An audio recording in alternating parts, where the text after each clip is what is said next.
Hello po mga kababayan, kamusta po kayong lahat? And once again, welcome back to another episode of Simply Talkies Vlog.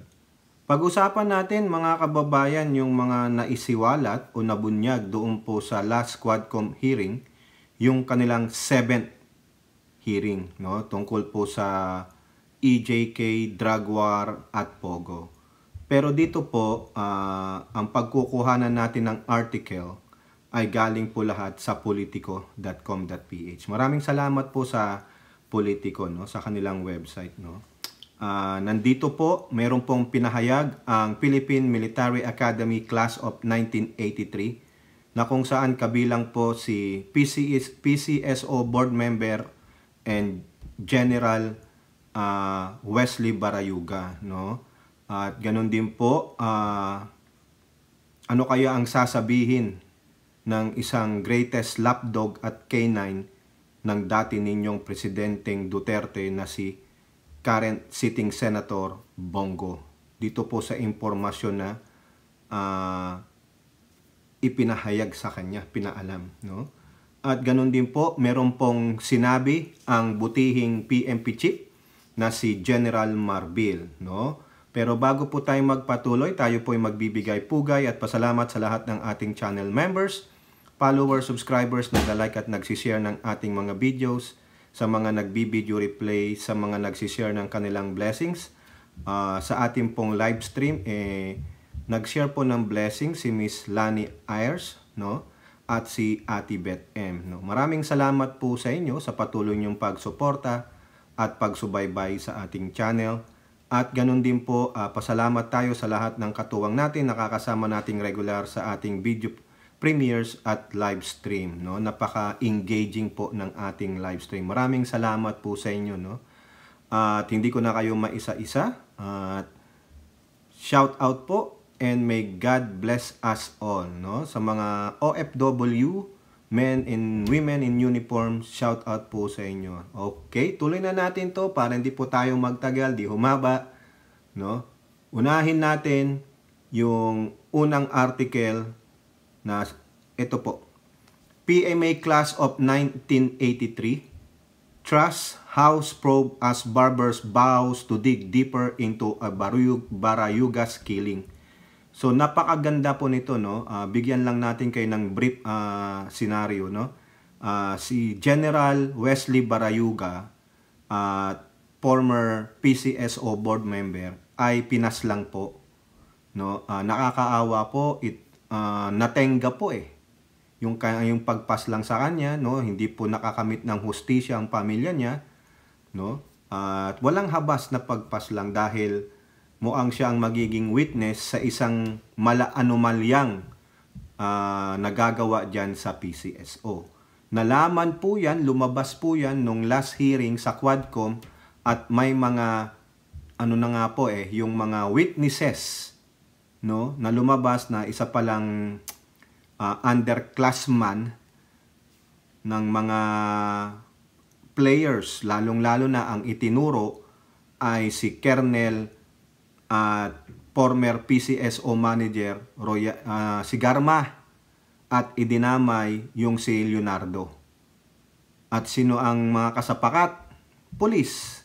At sila pa ang naghanap ng hitman, di ba? Karumal-dumal, talagang napagplanuhan po si General Wesley Barayuga. At eto nga po, nagpapasalamat po yung kanyang mga kamista. At sa loob ng 4 na taon na natulog ang kanyang kaso, eto nga po sa pamamagitan pa ng Quadcom, no? Quadcom. Miriin nyo, kung wala ang Quadcom, mabubuksan ba ang kaso ni General Wesley Barayuga? Malamang yan, wala na. Matatabunan na. 'Di ba? Another cold case. Baka hindi na nga tuluyang ma-cold case yan. Talagang maibaon na sa limot. So kawawa naman ang pamilya ni General Barayuga. At ito nga po, pasalamat po sa Quadcom at itong mga karumal-dumal na krimen, hindi lang extrajudicial killings nung drug war, kundi naiisiwalat pa ang mga krimen na ginawa ng mga public officials, no? Dito nga po, ito po ang sinasabi dito sa balitang ito, No, basahin natin. Surigao del Norte Representative Robert A. Barbers, overall chairperson of the House of Representatives Quad Committee, expressed his gratitude to the PMA class of 1983 for trusting the panels investigating the assassination of their MISTA, yung kanilang ka-class, no? Former PCSO Board Secretary Wesley Barayuga in 2020. Birin nyo, 4 years, ano? On behalf of Quadcom, I would like to assure you that we will dig to the bottom of Wesley's case and ensure that all the people who conspired in his murder are punished under all applicable laws. Ito naman po ang sabi ng kamista po ni General Wesley Barayuga. In a letter, retired Air Force Colonel Enrique de la Cruz, PMA Class 1983 President, said Quadcom's persistent efforts and incisive line of questioning has given light and hope for the successful resolution of Barayuga's tragic assassination 4 years ago. Quote, such service and commitment to deliver justice and righteous acts as you do today give us confidence, may confidence at pagtitiwala, that our nation is indeed represented by wise, courageous, and honorable men. It may not bring sorry naman, bulol na. It may not bring our dear Wesley back, but it is reassuring that there are people in government who are doing their best to bring the perpetrators to justice. Sabi po ni Colonel de la Cruz. And in behalf of the family of our dear Mista, we also convey our profound gratitude for the identification of the assailants. O biruin nyo, itong mga to, katingkat ito eh. No, biruin mo, yung mga yan, siyempre meron silang loyalty. Saka yung kanilang pagmista eh. Diba? Die for all sila, die for one for all for one. Ganun po ang mga yan. No? Biruin mo, hindi mo alam kung sino ang tumira sa kamista mo, siyempre gigil na gigil ka dyan kung gusto mong maghiganti. Pero ito po, sa wakas, sa pamamagitan ng Quadcom, mukhang magkakaroon po ng hustisya itong si General Wesley Barayuga. No, at nagpapasalamat yung kanyang kamista, di po ba? So yung po, no, mga kababayan, no, talagang itong mga kabats po o Class of 1983 kamista ni General Wesley Barayuga ay lubos pong nagpapasalamat sa Quadcom Committee. Kasi talagang tinulog po ng Duterte administration eh. Walang ginawa ang Duterte administration. Muang sinabihan yung mga pulis, pulis nga ang nagpategi eh. Biruin nyo, hayop ano. Buti naman, talaga dapat yang si Garma. Tama po si Representative Johnny Pimentel eh. Akala mo, napaka-angelic ng mukha, napaka-bait, hindi nga makabasag ng sabi nila, plato, o ngayon pala, demonyo. Isiniwalat po nung kasama nila yan, si Police Lieutenant Colonel Santi Puentes Mendoza. Siya yung nagturo eh, di ba? Nakinontak siya ni Edelberto Leonardo. Itong si Leonardo, Napolcom to. Isa tong si Leonardo, mga kababayan, nakakasuhan ng ICC. Napolcom yan eh. Mga demonyo to eh. Biruin nyo, bakit nyo ginagawa yan sa mga I think kayo eh.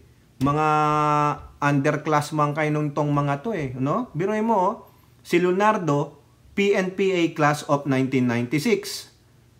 Si PMA year eh. Mga hinayo pa kayo eh. No, ngayon magkakaroon ng animosity yan. No, biruin nyo, ang tinegi nyo PMA year class of 83. Tapos kayo PMPA class 96 si Leonardo. Si Mendoza class of 2006. Si Garma, anong class siya? Di ba? Magkakaroon kayo ng iringan ngayon diyan. Tayo tinira nyo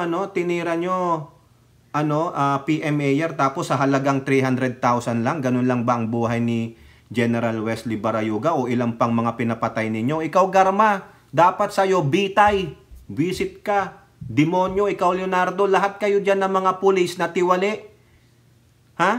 Dapat bitayin kayo.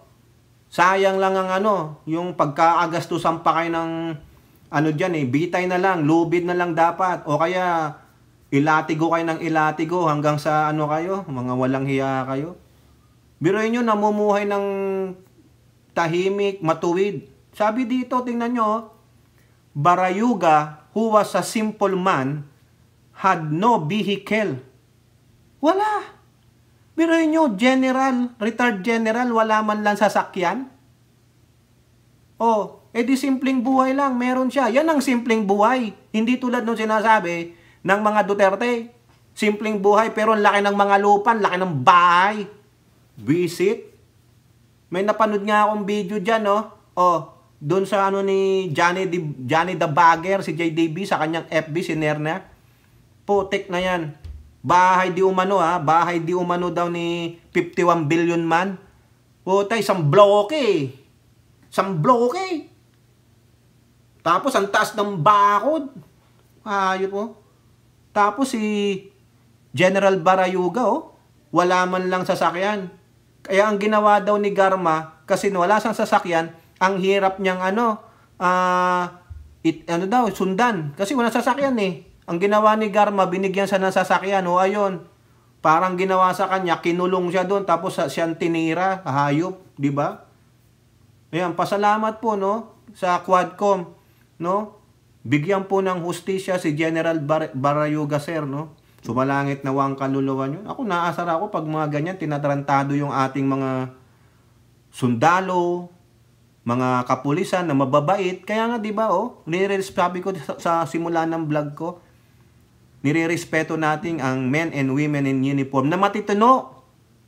Pero yung mga salaula, itali nyo. Di ba? Kakahasaro, buti na lang merong Quadcom. Ngayon, eto pa, mga kababayan, nakakagigil dito sa inchik na ito. Itong inchik na ito, itong greatest canine ni Digong, Tignan ninyo, Hayop, Si Digong, pinalibutan niyang sarili niya ng mga inchik na mga salaula, Di ba? Yung si Michael Yang, yung si Rona Lim, yung asawa niya, sino pa? Ng mga sindikato. Malay nyo, di ba? Anong sabi sa politiko? Anong ginawa? House hearing reveals Bongo knew about motive behind killing of Barayuga. Sinabi kay Bongo, sa Tagalog dito, sinabi ng isang resource person na alam ni Bongo ang motibo sa pagpapategi kay General Wesley Barayuga. Baka alam niya rin kung sino ang nagpategi. Bakit winidheld yan ni Bongo? Tumulong ba siya sa investigasyon, mga kababayan? Ito, inang mga inchik na ito. Hindi naman po lahat Hindi natin nilalahat. Huwag kayong magalit. Yung mga salaulang inchik na ginamit si Digong para paglaruan ang bansang Pilipinas at ang mamayang Pilipino. Ginamit ang ating bansa para dyan sila magkalat ng kanilang kademonyuhan. Tayo namang mga Pilipino, mga kababayan natin, mabigyan lang ng 500 pesos, okay na. Diba? Kailan kaya mababago yung ganyang kultura? Mga kababayan, nakakabanas lang. Ito sabi dito, nakaka-high blood, diba? Naka-high blood naman ako, Suset Maritel Senator Go was informed about the possible motive behind the assassination of former Philippine Charity Stakes Board Secretary Wesley Barayuga, a former police general and a member of PMA class of 1983. Biro nyo, kapwa nyo police. Diba? Pero PMA year graduate. Kapwa nyo police, tinitira ninyo mga salaula. Kaya tama si Colonel Espinido. PMP is the biggest crime syndicate.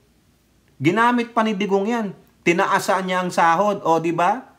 Tinaasan ang sahod nyo para pagtakpan nyo si Digong. Hinayo pa kayo.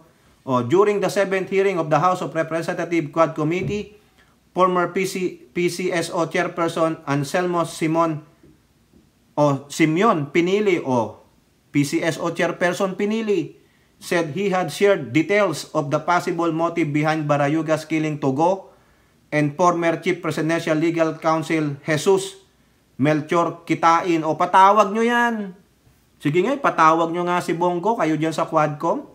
O, hayop na Bongo ito, oh.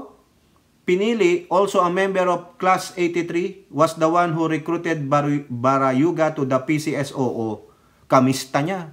Pero anong ginawa mo, Pinili? Bakit hindi ka na lang tumistigo para kay Barayuga? Binigyan mo ng hustisya ang kamista mo. O, ito po, nung tinatanong ni Congressman Acop, isa rin tong si Acop na member ng PMA Magiting Class of... mas matanda pala si General Acop. 1970 siya eh. Question Pinili about the internal issues at the PCO that may have contributed to Barayuga's murder. So eto po, tuloy natin mga kababayan. Ano? The questioning centered on Barayuga's opposition to the issuance of board certificates for small town lottery without a full board approval being pushed by then PCSO Garma. So dyan mo, nakita nyo? Kasi itong si Garma, ang sabi, marami daw po kasi siyang mga kakilala, mga kaibigan mo, na at kasamahang mga pulis, siguro mga kamista niya rin, no? Walang iya talaga tong Garma na ito, na gusto makakuha nitong mga certificate sa STL, no? Si General Barayuga o secretary ng PCSO, ayaw niya. Nakikita niya yung mga karumal-dumal na ginagawa nitong si Garma. Kaya nga po iniimbestiga ng NBI yan eh. Kaso, yun, gago eh. Di po ba? Nakakaasar oh. Nakakagigil ito, mga kababayan. Ang isang general, namumuhay ng simple. Gagawa lang ng tama. Ayaw. Hayop talaga. Parang, wag kang gumawa ng tama sa Pilipinas. Wag kang gumawa ng mabuti sa ating bansang Pilipinas. Kung hindi, may kalalagyan ka. Mas gusto pang nagahari-hari ang kasamaan sa Pilipinas. Ganyan po nangyari. Kasi bakit? Walang death penalty. Kaya nga sabi dito ni Ace Barbers, nais nilang ibalik ang death penalty. Sobra na po talaga mga kababayan. Sobra ang freedom Naaabuso ng husto. No? O nasaan ang Commission ng Human Rights dyan? Some members of the PMPA Class of 1996 were reportedly connected to the STL operations. Ayan, kagrupo ni Garma, di ba? Garma is the class of PMPA Class 97 o mga upper classman niya pala. While now Napolcom Commissioner is 1996, so si Leonardo. In his interpolation, Acop read from a text message Pinili have sent to Barayuga's widow after the murder, which mentioned a privileged communication he had with Go and Kitain. Ay, Diyos mio. What were those information that you shared with Kitain and Senator Bongo confidential? Tanong ni Acop kay Pinili. Hindi na confidential ngayon kasi masusolve na yung kaso. Ayan. Pinili, confirm informing Go and Kitain about the motive. Yes, Your Honor. I said this because we have also already know the motive, so I reported this to them. Ni-report ni-report. Sabi ni Pinili, alam nyo na kung sino ang may kagagawan. Will that be correct? Ang tanong ni Acop kay Pinili. Sabi ni Pinili, yes, Your Honor. Going frustrated, Acop questioned why the information had been withheld for so long. Alam ninyo ang totoong nangyari, but you never did anything about it. Why? Because of fear? Am I correct? Sabi ni Pinili, partly, Your Honor. So, hindi mo partly lang hindi sila takot. Pero may takot. Partly lang Hindi niya sinabing affirmative, Your Honor. Hindi Partly. So, pero hindi siya takot. O bakit hindi ka nag-testify? Ba't hindi kayo lumabas para mabigyan ng hustisya si General Barayuga? General Barayuga na lang pasensya naman po. Doon ako komportable No? Kung may na-open po na tinatawag ko siyang general, pasensya na po. No? Pero, general, sumalangit na wang iyong kakulwang. Magkakaroon ka na ng hustisya sa pamilya ni General Barayuga. Nakakahiya po kayo. Nagtulungan-tulungan kayo. Ipinatenggan nyo ng 4 years. No? Ito sabi ni Congressman Acop, partly. And which part is not true? Hindi ka makasagot. Anyway, bahala ka na sa iyong mga classmates. Dapat nga nagsabi ka ng buong katotohanan dito dahil masosolve na yung pagkamatay ng classmate mo. Oo nga.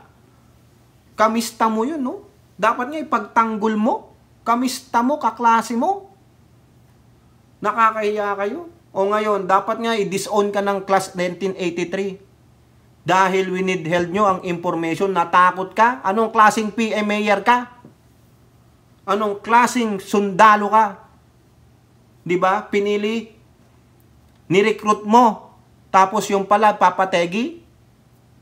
Hayop. Si Bongo, patawag ninyo itong inchik na ito. Maraming nalalaman ito. Diba? Nasa number 1 lapdog yan ni K9 ni Digong. Dapat yan, imbestigahan yan si Bongo eh. Diba? O now, mga kababayan, eto po. Ano ang sinabi ni Chief Marbil ng PNP? No one is above the law. Marbil orders ex-PCSO executives islay investigative anyo. Tama lang yan, i-open nyo yan. Actually, hindi naman natapos yan. Sabi ko nga, cold case eh. Hindi solved yan. Unsolved yan. Kung dati, cold case, unsolved mystery, unsolved crime, ngayon, mabuksan na. At dapat mabuksan pa lahat ng mga krimen na unsolved during kung nasaan si Garma, nasaan si Leonardo, lahat sila. Mga hinayupak eh. Mga killers of fellow Filipinos, hindi kayo nahiya? Mga gunggong pala tong mga to eh. Nagpulis para otorisado ang pagpatay. Ganon. Hoy. Diba? Inosenteng tao. Yung mga ginawa nyo ng mali. Ha? Magbabayad kayo. Karma goes around nga, sabi natin, no?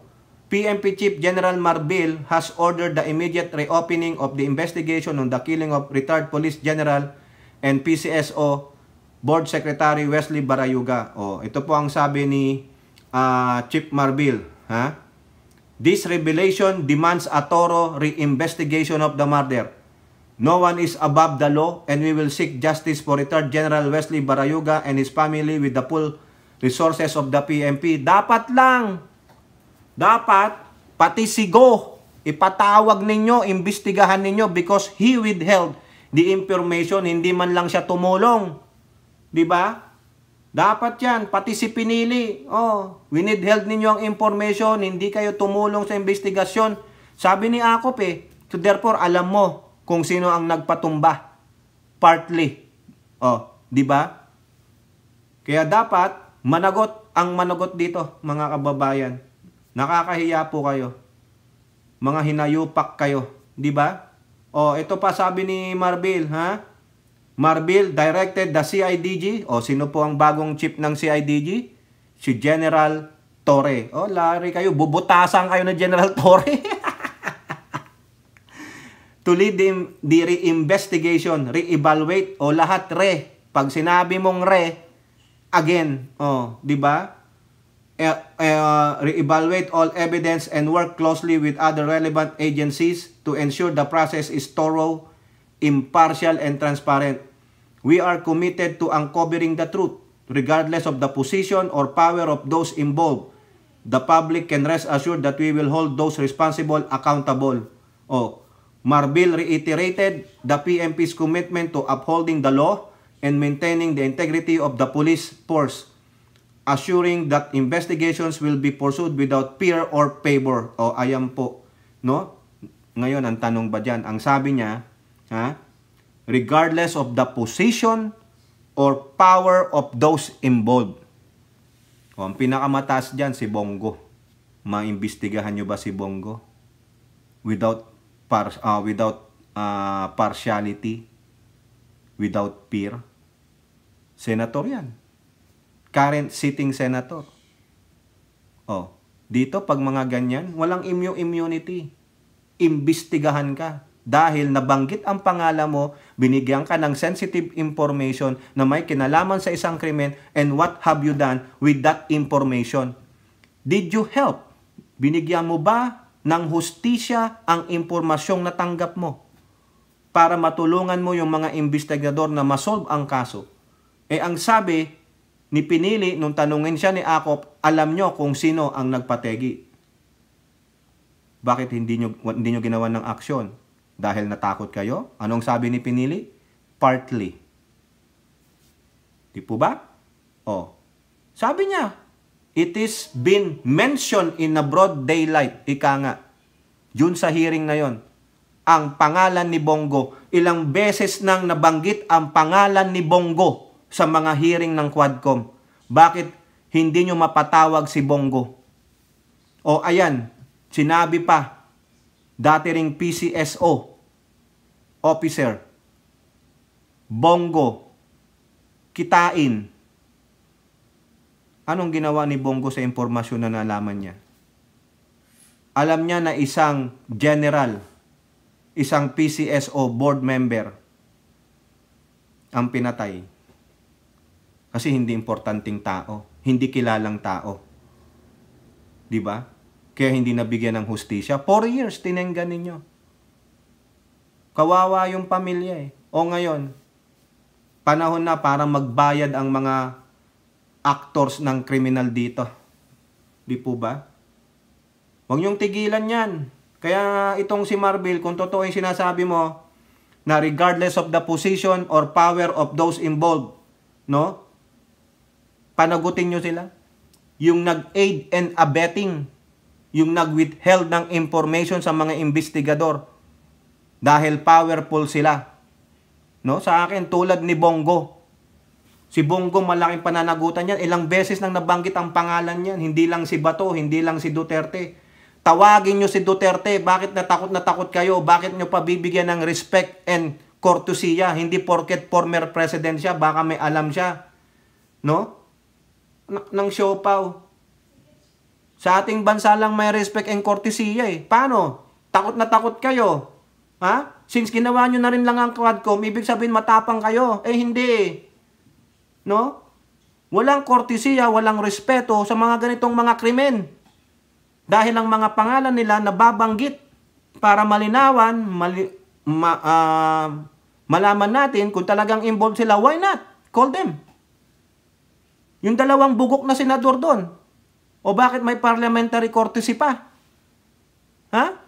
Bakit? Tatakot din kayo na kayo patawag din sa Senado. Di ba?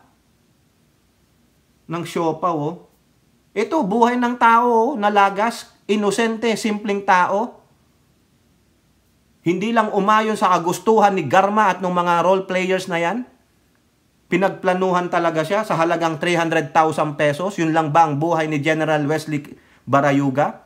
Kakahiya kayo? Hayop talaga, oh. Parang ginawa nyo lang, hayop yung si General Barayuga.